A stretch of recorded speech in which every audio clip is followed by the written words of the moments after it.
આ વિડીયોની અંદર આપણે કાઉન્ટિંગનો સેકન્ડ ટોપિક જોઈએ, કોમ્બિનેશન. પરમ્યુટેશન આપણે આગળ જોઈ ગયા. હવે કોમ્બિનેશનની વાત કરીએ તો કોમ્બિનેશન કોને કહેવાય? તો અહીંયા આપણને ડેફિનેશન આપી, અ combination of n objects taken r at a time is selection of r objects where order doesn't matter. કે જે રીતે પરમ્યુટેશનની અંદર આપણને n ઓબ્જેક્ટ્સ આપેલા હોય અને એમાંથી આપણે બધા ઓબ્જેક્ટ્સ અથવા તો આર ઓબ્જેક્ટ સિલેક્ટ કરીને પરમ્યુટેશન્સ ક્રિએટ કરતા હતા, એ જ રીતે અહીંયા આપણને ટોટલ n ઓબ્જેક્ટ્સ આપેલા હોય અને એમાંથી આપણે કોઈ આર ઓબ્જેક્ટ્સને રેન્ડમલી સિલેક્ટ કરવાના. એટલે અહીંયા કોઈ ઓર્ડર નહીં આવે, આપણે એને અરેન્જ કરવાનું નહીં થાય, જસ્ટ એનું એક રેન્ડમ સિલેક્શન. જેમ કે ક્લાસની અંદર સ્ટુડન્ટ્સ બેઠા હોય અને એમાંથી માની લો કે કોઈ ઇવેન્ટ માટે આપણે એમાંથી નંબર ઓફ સ્ટુડન્ટ સિલેક્ટ કરવાના હોય રેન્ડમલી, કોઈ ક્રાઇટેરિયા વગર, તો એ કઈ ટાઈપનું સિલેક્શન થશે? જેને આપણે કહીશું કોમ્બિનેશન. તો જ્યારે આપણને ટોટલ n ઓબ્જેક્ટ્સ આપેલા હોય અને એમાંથી આપણે કોઈ આર ઓબ્જેક્ટ્સને રેન્ડમલી સિલેક્ટ કરવાના હોય તો એને શું કહેવાશે? કોમ્બિનેશન. કોમ્બિનેશન માટે આપણે સી યુઝ કરીશું, પરમ્યુટેશન માટે પી યુઝ થાય અને કોમ્બિનેશન માટે સી યુઝ થાય.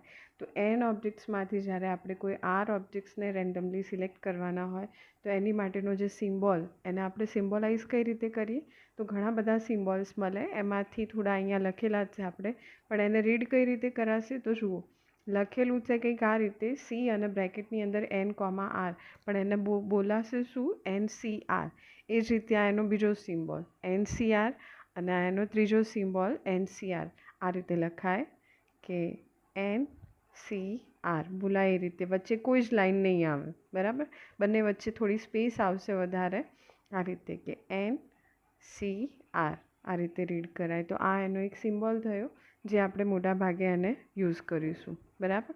હવે આપણે એની ફોર્મ્યુલા જોઈએ. જેમ પરમ્યુટેશન માટેની ફોર્મ્યુલા જોઈ ગયા હતા એ રીતે હવે કોમ્બિનેશન માટેની ફોર્મ્યુલા. તો કોમ્બિનેશનની ફોર્મ્યુલા શું થશે? તો એ થાય NCR is equal to NPR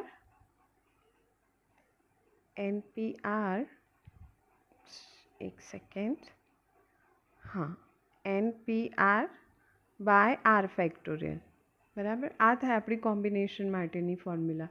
હવે NPRની ફોર્મ્યુલા આપણે જોઈ ગયા. એ ફોર્મ્યુલા શું હતી? તો ફોર્મ્યુલા થાય આપણી NPR માટેની, NPR is equal to n factorial by n minus R factorial, right? આ હતી આપણી પરમ્યુટેશન માટેની ફોર્મ્યુલા. તો હવે આપણે એની ઉપરથી કોમ્બિનેશનની ફોર્મ્યુલા લખવી હોય તો કોમ્બિનેશનની ફોર્મ્યુલા કંઈક આ રીતે થાય કે NCR is equal to NPR by R factorial. તો NPRની formula, NPR is equal to આપણે જોઈ લીધું કે n factorial by n minus R factorial, right? અને એના છેદમાં પણ શું આવશે? R factorial. તો આ છેદ અને આના છેદમાં 1, એટલે જ્યારે આ છેદ હોય, જેને આપણે મલ્ટિપ્લિકેશનમાં લખીએ ને તો છેદનો છેદ અંશમાં જાય. એટલે લખાય કઈ રીતે? એને લખવું હોય તો મલ્ટિપ્લિકેશનમાં લખો એટલે n factorial by n minus R factorial into 1 by R factorial, right? એટલે હવે તમે જ્યારે n ફેક્ટોરિયલ અને 1નું મલ્ટિપ્લિકેશન કરો તો શું મળે આપણને? n ફેક્ટોરિયલ અને છેદમાં શું થશે? n minus R factorial into r factorial, જે આપણને અહીંયા ફોર્મ્યુલા આપી કે NCR માટેની ફોર્મ્યુલા થાય n factorial by n minus R factorial into r factorial. તો અહીંયા એક્ઝામ્પલ તરીકે આપણે લઈએ કે જો આપણને ટોટલ 5 ઓબ્જેક્ટ્સ આપેલા હોય, કેટલા આપેલા હોય? 5, અને એમાંથી આપણે રેન્ડમલી કોઈ પણ 3 ઓબ્જેક્ટને સિલેક્ટ કરવાના હોય તો આપણને કેટલા કોમ્બિનેશન્સ મળે અલગ અલગ? એટલે કે એ 5 ઓબ્જેક્ટમાંથી આપણે 3 ઓબ્જેક્ટને કેટલી રીતે સિલેક્ટ કરી શકીએ? તો અહીંયા આપણે લઈએ 5C3, n ફેક્ટોરિયલ એટલે 5 factorial by n minus R factorial, એટલે કે 5 minus 3 factorial into r factorial, એટલે કે 3 ફેક્ટોરિયલ. તો અહીંયા આપણને આન્સર કેટલો મળે? તો 5 ફેક્ટોરિયલ એટલે શું થશે? 5 into 4 into 3 into 2 into 1, okay? 5 minus 3 એટલે 2 ફેક્ટોરિયલ, 2 ફેક્ટોરિયલ એટલે 2 ઇન્ટુ 1, મલ્ટિપ્લિકેશન આપણે ક્યાં સુધી લખવાનું? 1 સુધી. અને 3 ફેક્ટોરિયલ શું થશે? 3 ઇન્ટુ 2 ઇન્ટુ 1. તો આ બંને કેન્સલ, આ 2 કેન્સલ, કેટલા થાય? ટોટલ કોમ્બિનેશન્સ આપણને કેટલા મળે? 10, જે અહીંયા આપણે ફાઇન્ડ કર્યા, રાઈટ? આ થઈ આપણી કોમ્બિનેશન માટેની ફોર્મ્યુલા. બીજું કે જ્યારે આપણને એનસીઆરની ફોર્મ્યુલા, મતલબ કે આપણે જ્યારે કોઈ કેલ્ક્યુલેશન કરવાનું હોય એમાં જો આરની વેલ્યુ કેવી હોય? Greater than n/2. ઘણી વખત તમને આ રીતે આપેલું હોય. એક્ઝામ્પલ તરીકે લઈએ આપણે કે 15C10, 15C10. તો તમે એને લેવા જાઓ તો 15 factorial by 15 - 10 factorial into 10 factorial, બરાબર. હવે 15 ફેક્ટોરિયલ કેટલું લાંબુ થઈ જાય? બાય 5 ફેક્ટોરિયલ અને બીજા 10 ફેક્ટોરિયલ. એટલે આપણું જે ગણતરી હોય, જે કેલ્ક્યુલેશન હોય એ બહુ વધારે પડતું લાંબુ થઈ જાય. તો અહીંયા આપણે એને શોર્ટમાં પરફોર્મ કરવું હોય તો આપણે કઈ ફોર્મ્યુલા યુઝ કરી શકીએ એની માટે? તો જુઓ, જ્યારે આરની વેલ્યુ ગ્રેટર ધેન શું હશે? n/2. R greater than n/2 આપેલા હોય આપણને, જેમ કે અહીંયા આપણે લીધા કે 15C10, 15C10. તો nની વેલ્યુ કેટલી? 15 અને આરની વેલ્યુ કેટલી? 10. તો આર ગ્રેટર ધેન n/2 થાય આની માટે. આરની વેલ્યુ 10 અને આ ભાગ્યા 2 કરો તો 7.5 સમથિંગ, એટલે અપ્રોક્સિમેટ 7 અથવા તો 8 થાય. ઇન શોર્ટ, આરની વેલ્યુ કેવી થશે આની માટે? Greater than n/2. તો એ કન્ડિશનમાં આપણે કઈ ફોર્મ્યુલા અપ્લાય કરી શકીએ કે NCR is equal two NCn - R. NCR is equal two શું લખી શકાય? NCn - R. તો અહીંયા આપણે લઈએ કે 15C 15 - 10, n એટલે 15 અને R એટલે 10. તો શું થઈ જાય આપણી ફોર્મ્યુલા? 15C5, બરાબર. તો આ આપણી માટે થોડી ઇઝી થઈ જાય. તો આ રીતે તમે, કમ્પલસરી નથી, તમને જો યાદ ના હોય તો આપણે જે નોર્મલ ફોર્મ્યુલા હોય એ બી તમે અપ્લાય કરી શકો, અને જો યાદ હોય તો તમે આ ફોર્મ્યુલા યુઝ કરો તો બી ચાલે, બરાબર. હવે આપણે પ્રૂવ કરીએ એક થિયરમ કોમ્બિનેશન માટે. તો ધ્યાનથી સમજજો. તો અહીંયા આપણને એનું સ્ટેટમેન્ટ આપ્યું. શું આપ્યું? કે NCR પ્લસ NCR -1 આ આપણી લેફ્ટ હેન્ડ સાઈડ, આ જે આપી આ શું છે? આપણી left hand side is equal to આપણે પ્રૂવ કરવાનું રાઈટ હેન્ડ સાઈડ. તો હવે સૌથી પહેલાં આપણે શું લઈશું? એની left hand side NCR plus NCR -1. હવે NCRની ફોર્મ્યુલા આપણે હમણાં જ પ્રૂવ કરી. શું થાય? n factorial by n - R factorial into R factorial, right? તો એ આપણે અહીંયા લખી દીધી. એ જ રીતે NCR -1. તો આરની જગ્યાએ હવે આપણે શું લખીશું? R -1.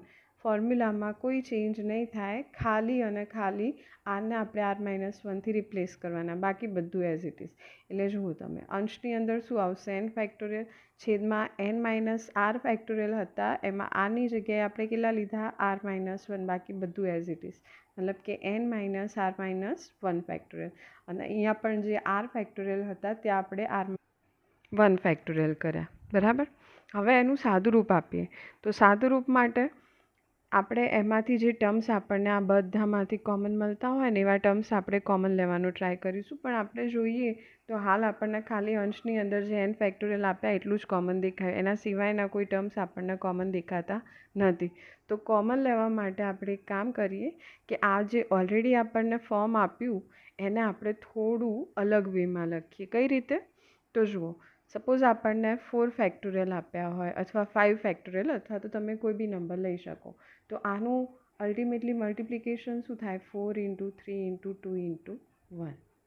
હવે આની જગ્યાએ, એટલે કે 4 ફેક્ટોરિયલની જગ્યાએ આપણે 4 × 3 ફેક્ટોરિયલ લખી શકીએ. બિકોઝ 3 ફેક્ટોરિયલ પણ શું થવાના આપણી માટે? 3 × 2 × 1. એટલે તમે આ આખું લખો મલ્ટિપ્લિકેશન, કે આ રીતે એને રિપ્રેઝેન્ટ કરો, કોઈ બી રીતે એને ડિફાઇન કરો તો ચાલે. તો અહીંયા આપણે એ જ વસ્તુ કરીએ કે જુઓ, અંશની અંદર જે n ફેક્ટોરિયલ આપ્યા અહીંયા આપણે એને એઝ ઇટ ઇઝ રાખ્યા, n ફેક્ટોરિયલ. એ જ રીતે આ જે n - R ફેક્ટોરિયલ હતા એને બી નીચે આપણે એઝ ઇટ ઇઝ રાખ્યા. પણ જે આ R ફેક્ટોરિયલ હતા તો એ Rને આપણે ધારી લઈએ 4 અથવા 5 અથવા બીજો કોઈ બી નંબર. તો R ફેક્ટોરિયલ મતલબ કે 5 ફેક્ટોરિયલ. તો હવે આપણે 5 ફેક્ટોરિયલની જગ્યાએ 5 × 4 ફેક્ટોરિયલ લખવું હોય તો લખી શકાય. તો એ જ રીતે અહીંયા R ફેક્ટોરિયલને આપણે કઈ રીતે લખીએ? R × Rથી એક ઓછો નંબર, મતલબ કે R -1, જે અહીંયા આપણે લખ્યું. R ફેક્ટોરિયલને આપણે કઈ રીતે લખ્યા? આર ઇન્ટુ આર માઇનસ 1 ફેક્ટોરિયલથી. બરાબર. સેમ વસ્તુ હવે આ ટર્મ માટે અંશ આપણે એઝ ઇટ ઇઝ રિપીટ કર્યો. છેદની અંદર અહીંયા જે આર માઇનસ 1 ફેક્ટોરિયલ હતા એને પણ એઝ ઇટ ઇઝ રાખ્યા, પણ જે આ n minus r minus 1 factorial આપણને મળ્યા એને આપણે કઈ રીતે લખવાના? તો આ જે n minus r minus 1 factorial એને આપણે અગેન 5 ફેક્ટોરિયલ ધારી લઈએ. તો હવે એનું પ્રીવિયસ ટર્મ છે એ શું થાય? એન માઇનસ આર થાય, આ 5 થાય અને આ 4 થાય. તો અહીંયા આપણે એન માઇનસ આર માઇનસ 1 ને લખ્યા n minus r minus 1 into n minus R factorial, એટલે કે આની વેલ્યુ થાય 5 અને આની વેલ્યુ થાય 4. તમારે એની સ્પેસિફિક વેલ્યુ મૂકીને ચેક કરવું હોય તો તમે કરી શકો, તમને એક્ઝેક્ટ આ રીતે ફોર્મ મળશે. બરાબર. તો આ આપણું થઈ ગયું 5 અને 4. તો હવે જે બી બંને ઓરિજિનલ ફોર્મ આપેલા હતા આપણે કોઈ વધારાનું મલ્ટિપ્લિકેશન કે ડિવિઝન નહીં કર્યું, ખાલી અને ખાલી એ જે ફોર્મ હતું એને આપણે થોડું અલગ રીતે લખ્યું અહીંયા. બરાબર. હવે આ બધામાંથી આપણે જેટલા પણ ટર્મ્સ અંશ અને છેદમાં કોમન મળતા હોય એને આપણે કોમન લઈ લઈએ. તો અંશમાંથી કેટલા મળશે? N factorial, right. અને છેદમાંથી એન માઇનસ આર ફેક્ટોરિયલ, જે અહીંયા આપણે 12 લીધા, અને એ જ રીતે આર માઇનસ 1 ફેક્ટોરિયલ બંને જગ્યાએથી એન માઇનસ આર ફેક્ટોરિયલ અને આર માઇનસ 1 ફેક્ટોરિયલ. તો એટલા ટર્મ્સ આપણે કોમન લીધા. તો હવે વધશે શું? તો અંશની અંદર તો એન ફેક્ટોરિયલ નીકળી ગયા એટલે મલ્ટિપ્લિકેશનમાં ડિફોલ્ટ વેલ્યુ કેટલી મળે? 1. સો અહીંયા આપણને 1 મળ્યા. અને છેદની અંદર કેટલા મળશે? તો છેદમાં એકલા આર વધ્યા. તો અહીંયા આપણે છેદની અંદર આર મૂકી દીધા બ્રેકેટમાં. બરાબર. બાકીના ટર્મ્સ કોમન લીધા. સેમ વસ્તુ અહીંયા કે મલ્ટિપ્લિકેશનમાં ડિફોલ્ટ વેલ્યુ કેટલી હોય? 1. તો એ અને અહીંયા આપણે કોમન કેટલા લીધા? એન માઇનસ આર અને આર માઇનસ 1. વધશે કેટલા? એન માઇનસ આર માઇનસ 1, જે આપણે અહીંયા મૂકી દીધા. બસ. તો હવે એનું ખાલી સાદું રૂપ આપતા જઈએ.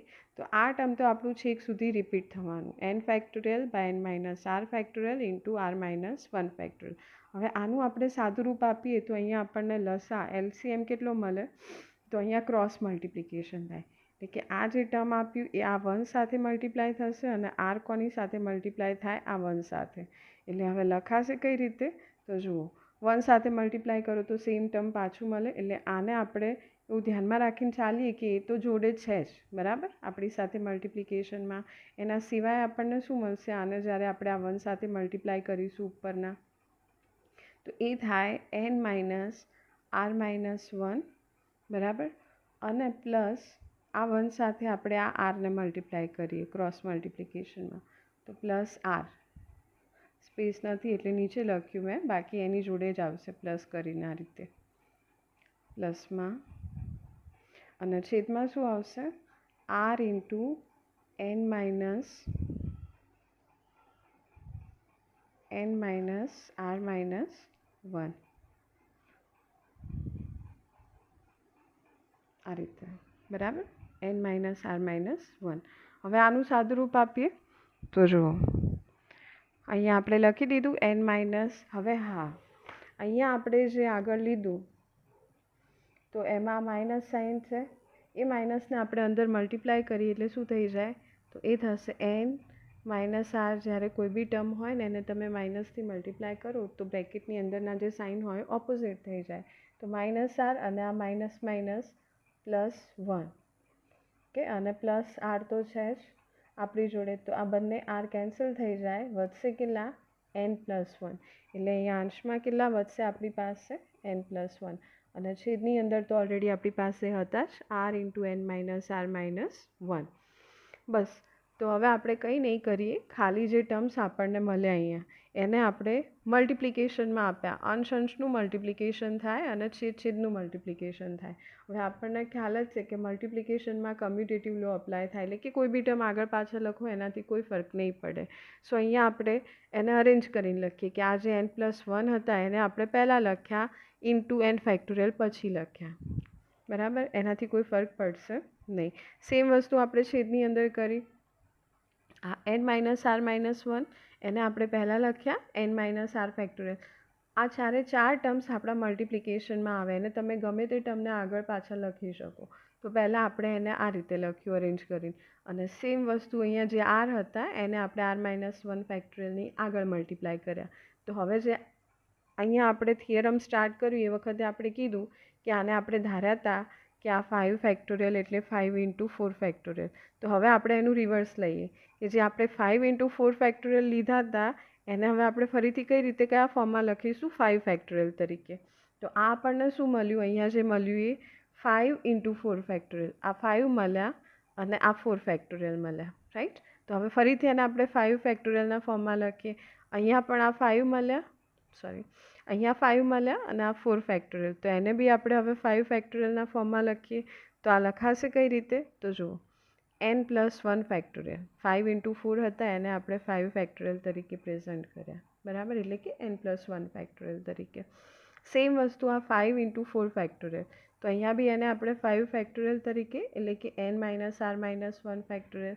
અને અહીંયા બી 5 ઇન્ટુ 4, r એટલે 5 અને r-1 એટલે 4 ફેક્ટોરિયલ. તો અગેન આપણે એને 5 ફેક્ટોરિયલ તરીકે લીધા. હવે આપણે પ્રૂવ શું કરવાનું હતું, તો એક વખત આપણે ચેક કરી લઈએ. તો આપણી જે રાઈટ હેન્ડ સાઈડ હતી એ કેટલી થવી જોઈએ, n+1 CR, બરાબર, n+1 CR. n+1 CR એટલે આપણે ફોર્મ્યુલા પ્રમાણે લખીએ તો n ફેક્ટોરિયલની જગ્યાએ શું લખાશે, n+1 ફેક્ટોરિયલ બાય n-r ફેક્ટોરિયલમાં nની જગ્યાએ ફરીથી n+1 આવશે -r factorial into r factorial. જ્યાં જે n આવતા હતા એની જગ્યાએ આપણે n+1 લખીશું, રાઈટ. હવે આપણે સાદું રૂપ આપતા આપતા કેટલે સુધી પહોંચ્યા, આટલે સુધી. એટલે હવે આપણી રાઈટ હેન્ડ સાઈડમાં થવું શું જોઈએ, આ ફોર્મ મળવું જોઈએ આપણને. તો જુઓ, અંશની અંદર તો n+1 ફેક્ટોરિયલ મળી ગયા, છેદની અંદર r ફેક્ટોરિયલ બી મળી ગયા. ખાલી અને ખાલી આ જે n+1 - r હતા એની જગ્યાએ આપણને અહીંયા શું મળે, n-r-1, બરાબર. તો હવે એને આ ફોર્મમાં લાવવું હોય છે તો બંને સરખા, પણ તમને ડાયરેક્ટ ખ્યાલ નહીં આવે. તો આપણે શું કરીશું એની માટે, તો અહીંયા આ માઇનસ સાઇન જે આપ્યું એને આપણે અંદર મલ્ટીપ્લાય કરી દઈએ. તો n-r-1 જે આપ્યા આપણને, તો આ માઇનસ અંદર મલ્ટીપ્લાય કરીએ તો -r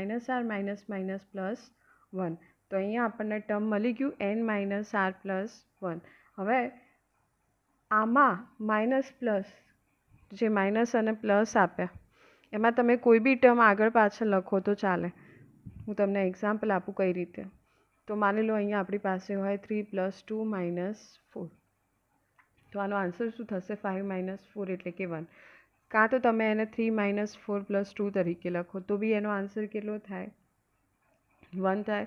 કાં તો તમે એને -4 + 2 + 3 તરીકે લખો. આ બધા માટે આન્સર કેવો મળશે, સેમ મળશે. કારણ કે એમાં કોઈ બી ટર્મ તમે આગળ પાછળ લખો એનાથી કોઈ ફરક નહીં પડે. સેમ વસ્તુ અહીંયા કે આપણને જે n-r+1 મળ્યા એમાં આપણે પહેલાં શું લખીશું, n+1 r -r પછી લખીએ. તો અહીંયા આપણે n+1 - r લખ્યા, જે આ માઇનસ સાઇનને અંદર મલ્ટીપ્લાય કર્યા એના પછી સાદરૂપ તરીકે આ ફોર્મ મળ્યું કે n-r+1 આ વાળું ફોર્મ. અને એમાં આપણે પહેલાં લખ્યા n+1 અને પછી લખ્યા -r. તો આ બંને ટર્મ સેમ થઈ ગયા, મતલબ કે અહીંયા આપણને રાઈટ હેન્ડ સાઈડ મળી ગઈ. તો આપણે હવે એનું જે ઓરિજિનલ ફોર્મ હતું એ લખી દઈએ, n+1 CR.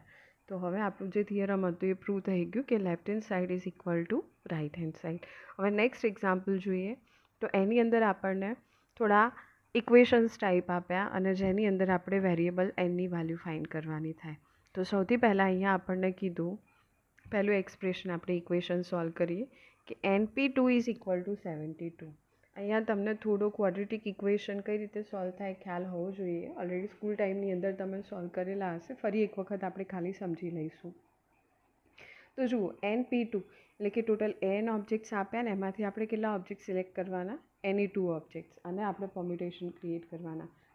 તો ફોર્મ્યુલાથી તો આપણને આન્સર મળે, પણ જો આપણને શોર્ટકટથી એનો આન્સર ફાઇન્ડ કરવો હોય, જેમ કે અહીંયા આપણને કીધું હોય કે 5p2, રાઈટ, અને એની માટે શોર્ટકટ યુઝ કરવું હોય તો શું થાય, તો અહીંયા આપણે ખાલી એટલું કામ કરવાનું કે 5થી રિવર્સમાં મલ્ટિપ્લિકેશન સ્ટાર્ટ કરવાનું. ક્યાં સુધી, 2 ટર્મ સુધી. 2 સુધી નહીં, ટોટલ ટર્મ્સ કેટલા થવા જોઈએ, 2 ટર્મ્સ, ત્યાં સુધી આપણે મલ્ટિપ્લિકેશન લઈશું. તો આ 5 એક ટર્મ કહેવાય. એ જ રીતે બીજું ટર્મ કયું થાય, 4. બસ, તો આપણો આન્સર કેટલો થશે, 20. ઇવન તમે ફોર્મ્યુલાની અંદર મૂકી જુઓ, આપણી ફોર્મ્યુલા હતી કે n factorial by n-r factorial permutation માટે. તો શું થાય, 5 ફેક્ટોરિયલ બાય 5 - 2 ફેક્ટોરિયલ. એટલે શું થાય આ 5 factorial by 3 factorial, right. 3 factorial એટલે 3 × 2 × 1, તો અહીંયા આપણને કેટલા મળશે 5 × 4, 3 × 2 × 1, અંશ અને છેદમાં બંને કેન્સલ થઈ જાય, મળે આપણને સેમ આન્સર. તો બસ બધામાં આ જ રીતે કરવાનું. હજુ હું તમને એક એક્ઝામ્પલ આપું કે માની લો આપણને આપેલું હોય 7p4. ઓકે, તો અહીંયા આપણે શું કરીશું 7p4ને શોર્ટકટમાં પરફોર્મ કરવા માટે કે 7થી મલ્ટિપ્લિકેશન સ્ટાર્ટ કરવાનું અને રિવર્સ ટર્મ્સ મલ્ટીપ્લાય કરવાના. કેટલા ટર્મ્સ? ટોટલ 4. 4 સુધી નહીં પણ 4 ટર્મ. તો આ ફર્સ્ટ ટર્મ આપણું થયું, આ સેકન્ડ ટર્મ, આ થર્ડ ટર્મ અને આ ફોર્થ ટર્મ. કોઇન્સિડન્ટલી લાસ્ટ ટર્મ આપણને 4 મળ્યું, પણ એવું નહીં કે આપણે 4 સુધી. સપોઝ 3 આપ્યા હોય, અહીંયા 4ની જગ્યાએ 3 લઈએ તો 3 ટર્મ્સ, તો એમાં 4 નહીં આવે. 3 ટર્મ કયા થાય? 7, 6 અને 5, આ રીતે. તો હવે આપણે એક્ઝામ્પલ જોઈએ. તો અહીંયા આપણને કીધું np2 ઇઝ ઇક્વલ ટુ 72. એટલે આપણે nથી સ્ટાર્ટ કરવાના અને રિવર્સમાં કેટલા ટર્મ સુધી મલ્ટિપ્લિકેશન લેવાનું? 2 ટર્મ્સ, બરાબર. પહેલું n અને બીજું શું આવશે એનું પ્રીવિયસ ટર્મ, એટલે કે n-1. તો n × n-1 is equal two શું થશે? 7. હવે ઇક્વેશનને સોલ્વ કરવા માટે આપણે એની રાઇટ હેન્ડ સાઈડ 0 બનાવીએ અને આ બંનેનું મલ્ટિપ્લિકેશન લઈ લઈએ. તો શું થશે? n² ઇન્ટુ n × -1, એટલે કે -n. 72ને લેફ્ટ સાઈડ લઈ જઈશું. -72 ઇઝ ઇક્વલ ટુ 0. આને કહેવાશે સેકન્ડ ઓર્ડર પોલિનોમિયલ ઇક્વેશન અથવા તો ક્વોડ્રેટિક ઇક્વેશન, જેનું સ્ટાન્ડર્ડ ફોર્મ થાય આ રીતે કે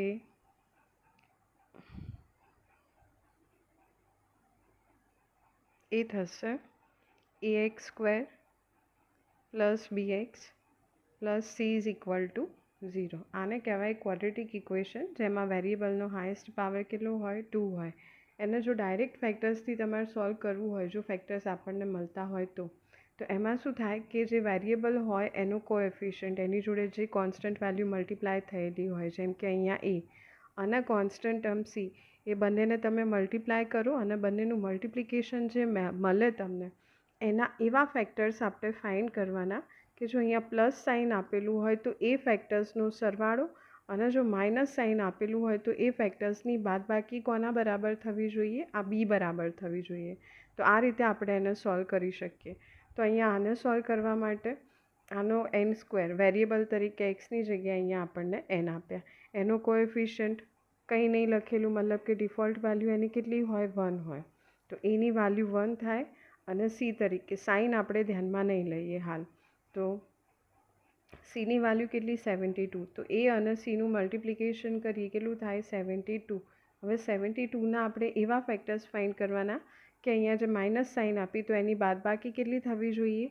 nના કોએફિશિયન્ટ બરાબર. -1 આપ્યો પણ કોએફિશિયન્ટ -1 છે, બરાબર, એટલે કે -1 થવો જોઈએ.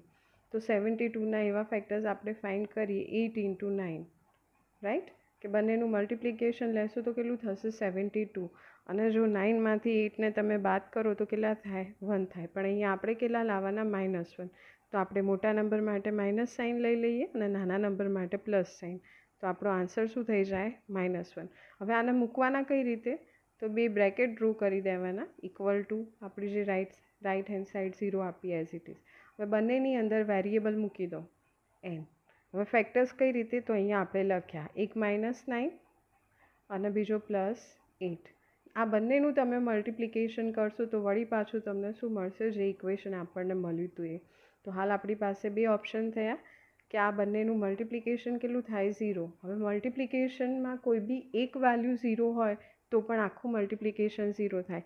એટલે કે કાં તો n-9ની વેલ્યુ 0 હોય અથવા તો પછી n+8ની વેલ્યુ 0 હોય.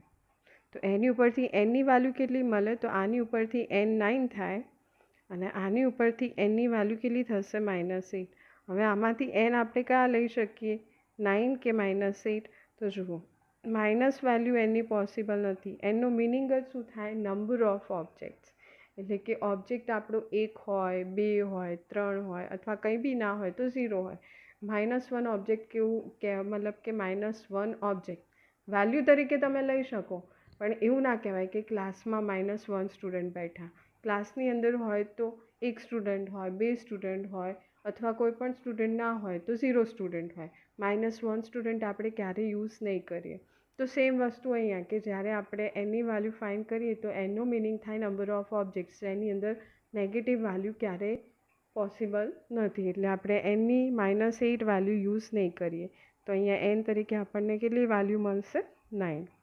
એ જ રીતે બીજું ઇક્વેશન અહીંયા આપ્યું આપણને, એને બી આપણે સોલ્વ કરી દઈએ. અને જે ત્રીજું આપ્યું એ તમે હોમવર્કની અંદર સોલ્વ કરજો, બરાબર. તો હવે સેકન્ડની વાત કરીએ તો એમાં આપણને ઇક્વેશન આપ્યું NP4 = 42 × NP2.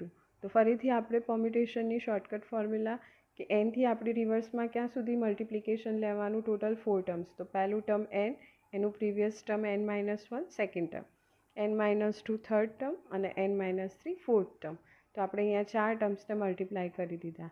= 42 અને અહીંયા NP2, એટલે ફરીથી nને ક્યાં સુધી લેવાના? 2 ટર્મ સુધી રિવર્સમાં મલ્ટીપ્લાય કરવાના. તો n × n-1. હવે જુઓ તમે, કારણ કે બધા ટર્મ્સ મલ્ટિપ્લિકેશનમાં આપ્યા એટલે હવે આને તમે આની ઇક્વલ ટુની બીજી બાજુ લઈ જાઓ તો આના છેદમાં જાય, એટલે આ બંને ટર્મ શું થઈ જશે? અહીંથી કેન્સલ. તો વધશે કેટલા? n-2 × n-3 ખાલી = 42. તો ફરી આપણે એનું મલ્ટિપ્લિકેશન લઈએ જે બ્રેકેટની અંદર આપ્યા. તો n × n એટલે n², -2 × n એટલે -2n, -3 × n એટલે -3n, અને આ -2 × -3 કેટલા થશે? +6 = 40. હવે આગળ જે એક્ઝામ્પલ આપણે સોલ્વ કર્યો બસ એ જ રીતે આપણને અહીંયા બી ક્વોડ્રેટિક ઇક્વેશન મળશે. તો કઈ ટાઈપની ઇક્વેશન થાય? તો n², આ -2n -3n એટલે ટોટલ થશે -5n, આ +6 અને 42ને લેફ્ટ સાઈડ લઈ જઈએ એટલે -42. તો આપણું ઇક્વેશન બને n² - 5n અને -42 + 6 એટલે કેટલા વધશે? -36. તો આને સોલ્વ કરવા માટે ડાયરેક્ટ ફેક્ટર્સથી n²નું કોએફિશિયન્ટ 1 અને કોન્સ્ટન્ટ ટર્મ કેટલું? 36. બંનેનું મલ્ટિપ્લિકેશન કેટલું મળે? 36. 36ના આપણે એવા ફેક્ટર્સ ફાઇન્ડ કરવાના કે જેની બાદબાકી કેટલી થાય? -5.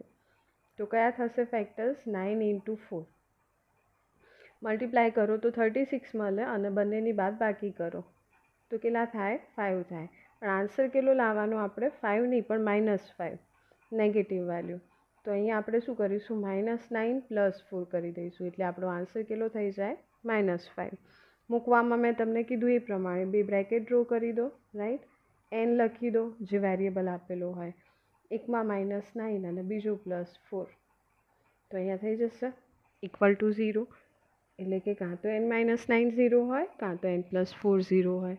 તો આની ઉપરથી nની વેલ્યુ કાં તો 9 હોય -4 હોય, પણ નેગેટિવ વેલ્યુ પોસિબલ નથી. કેમ? એ મેં તમને હમણાં કીધું. એટલે આપણો ફાઇનલ આન્સર શું થશે? n = 9. તો એ જ રીતે આજે થર્ડ ઇક્વેશન આપી એ તમારે હોમવર્કની અંદર સોલ્વ કરવાની. બાકીના જે એક્ઝામ્પલ્સ આપ્યા એને આપણે હવે નેક્સ્ટ વિડીયોની અંદર જોઈશું.